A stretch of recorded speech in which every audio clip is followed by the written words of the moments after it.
Hindi tayo laban sa tulad ng pagpapahirap sa bayan. Sino pa? Matatalino tayo mga Pilipino. Lago tayo pumayag na gawin tayong panghahabang buhay ng pamilya Marcos kasama yung Romualdez at Saldico.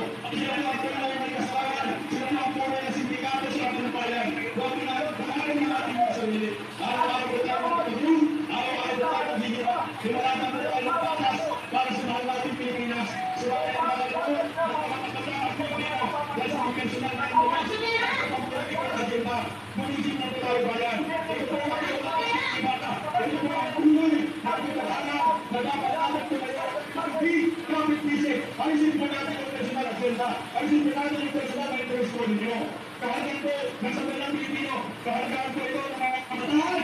Kawawa po yung next generation. Pagtali na pupulat sa tunay na pinagkalaban natin. Alam ko po, matalino tayo lahat. Matalino ang mga Pilipino. Gising na po ang mga Pilipino. Sumali na kami po. Pinugulat po ng mga ibang samahan ang katotohanan. Tandaan po ninyo, ang lahat po ng gumawa ng mga kaduhan sa bansang ito, in the last 2 years, sila ang pagpasok ng Marcos admin ay mga pinili Romualdez, Saldico at Marcos.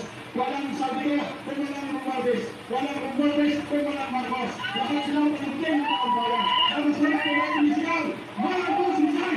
Marcos Rizal! Marcos Rizal! Marcos Rizal! Marcos Rizal! Magpag sa tayong lahat, magpag sa tayong lahat, wala nang ulan. Hindi na po natin kailangan ng mga pintawan, tilawan, wala itong mga kulay. Pilipino na tayo, isa po ang ating sinisigaw. Kaya ko din ang mga dalawin sa gobyerno. Ang kanya ng mga dalawin sa gobyerno ay nasa Kongreso, nasa Malacanang. Nilumot po nila ang Pilipinas sa baka, nilumot po ang Pilipinas sa mga maraming bahala sa Visayas at Mindanao. Lumisip po tayo, hindi po tayo magbabayad ng beres para lamang pahalik. Hindi po tayo magbabayad ng beres para lamang matapik. Hindi po tayo magbabayad ng beres para lamang takalin ng mga politiko. Dahil pag-asa sa ating bayan, ang talagang mga sa buhay, kumakain sa mga mahalin na hotel, nagbabayad sa mga 1,000,